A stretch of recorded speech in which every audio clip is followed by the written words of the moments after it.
7h43 sur RMC, votre invité Jean-Jacques Bourdin, Jean-Éric Brana, maître de conférence à l'Université Paris de Assas, auteur de Hillary, une présidente des États-Unis, aux éditions Erol. Oui, pour savoir et comprendre, Jean-Éric Brana, on vous retrouve. Il y a eu ces primaires dans la nuit, dans des États très importants, notamment l'Ohio industriel, la Floride. Ces États qui font basculer les choses maintenant, c'est joué. Alors, côté démocrate, Hillary Clinton a pris un avantage décisif. C'est terminé, là. Un succès formidable. Oui. Je veux dire, Elle a gagné dans tous les États. Elle a gagné... Sauf l'Ohio. C'est côté républicain. Elle a gagné dans tous les États. Oui, c'est ça. Oui. On vient d'apprendre qu'elle a gagné le Missouri également. Donc, c'est ça, grand chelem. Et puis, elle est lancée maintenant avec une avance considérable. Alors, Bernie Sanders explique qu'il va gagner les États de l'Ouest. Je crois qu'il est le seul à y croire aujourd'hui et effectivement... Même l'Ohio industriel a voté Hillary Clinton. C'était le gros défi puisqu'elle avait perdu dans le Michigan qui était un État ouvrier. Elle avait deux problèmes à résoudre. Un, c'était le vote des jeunes qui ne votaient pas pour elle, qui votaient pour Bernie Sanders. Et le Michigan avait révélé qu'elle avait également une fracture avec la classe ouvrière. Donc elle a peut-être trouvé le logiciel pour... refaire ce retard-là. Donc c'est quand même plutôt important pour la suite parce que celui qu'elle a en face, par contre, a trouvé le bon logiciel. Je vais y revenir. Mais elle se garde d'appeler le sénateur Sanders à se retirer. Elle ne lui demande pas de se retirer. Mais non, elle n'a aucun intérêt. Vous savez, il lui sert quand même dans cette campagne parce que s'il n'avait pas été là, vous auriez parlé de quoi ? Nous aurions parlé de quoi, évidemment. Il n'y aurait pas eu de campagne. Et au final, le 8 novembre, ça aurait été quand même un petit peu embêtant. Elle serait arrivée en tant que candidate adoubée par le parti dès le départ et les gens ne se seraient pas déplacés pour aller voter. Alors, côté républicain, Donald Trump a creusé l'écart avec au moins 3 victoires. On n'a pas le résultat il a gagné aussi. On a 4 victoires. 4 victoires. Dans l'Ohio, il est donc battu par John Kasich, mais c'est normal, c'est l'ancien... C'est le gouverneur. C'est pas l'ancien, c'est le gouverneur. C'est-à-dire c'est l'équivalent du président c'est de l'État. Normal, donc c'est normal. Il est chez lui. 4 victoires pour Donald Trump, et notamment, il a battu Marco Rubio en Floride, alors que Marco Rubio est sénateur de Floride. Marco Rubio qui d'ailleurs arrête. Il ne pouvait pas faire autrement, on en avait parlé hier déjà, même si Marco Rubio toute la journée a expliqué que de toute façon, quoi qu'il arrivait, il continuerait, il avait dit non, quoi qu'il arrive, je vais jusqu'à l'Utah, donc c'était le 22 mars. Là on voit bien que la parole politique, entre ce qu'on dit et ce qu'on fait, c'est encore une démonstration que l'establishment a tout faux dans cette campagne, et ça on ne va pas manquer de lui rappeler. Est-ce que Marco Rubio se désiste pour Donald Trump ? Non, il se garde bien de le faire, parce que passer d'un extrême à une autre, c'est un petit peu compliqué. Et d'ailleurs, Kasich lui rend service en continuant parce que ça lui évite d'avoir à choisir entre Cruz et Trump John pendant Kasich, quelques temps. dont on n'a jamais parlé dans cette campagne, qui finalement continue, qui est un gouverneur modéré, un républicain modéré. Absolument, quelqu'un qui travaille très bien avec les démocrates, qui sait faire du compromis. Et on a pensé à lui au départ pour être l'homme du dernier recours.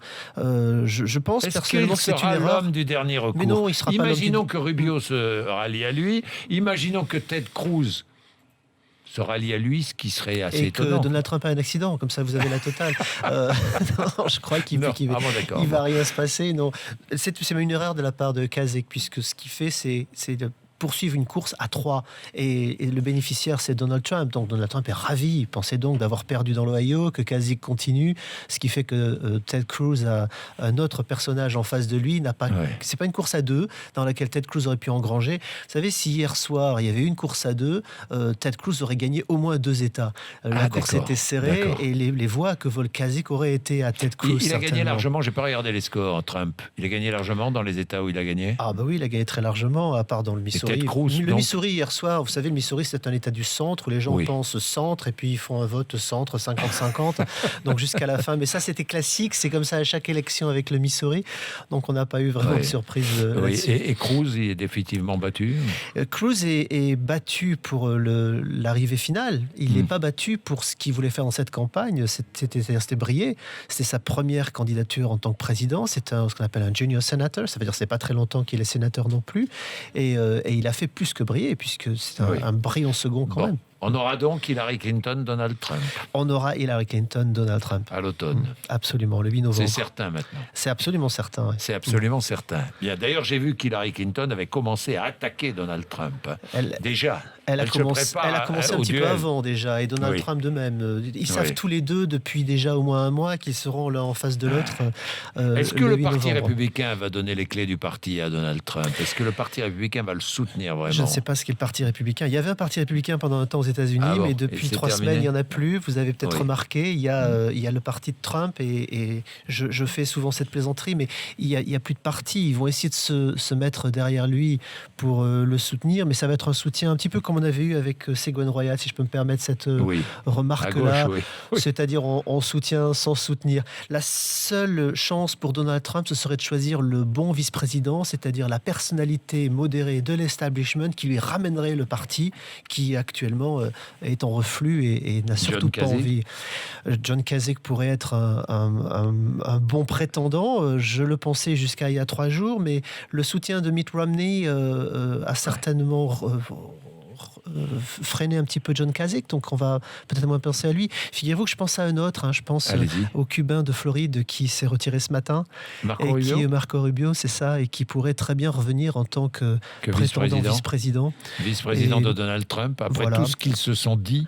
Ils se sont pas dit grand-chose, ils se sont dit des gentillesses de campagne, ça fait partie de la primaire, on s'attend quand même à ça au niveau du parti. Si vous voulez jusque-là, il y en a un autre qui serait très bon, c'est Bobby Jindal, qui était l'ancien gouverneur jusqu'au début d'année de Louisiane, avec qui il s'est dit beaucoup de gentillesse également entre lui et Donald Trump, et pourtant comme il représente les minorités, et il reste le 4e homme qui est en fait une femme, Nikki Haley, gouverneur de Caroline du Sud, et qui me semble très très bien placée, bien sûr, une femme, une minorité. Face à la candidate femme du Parti démocrate.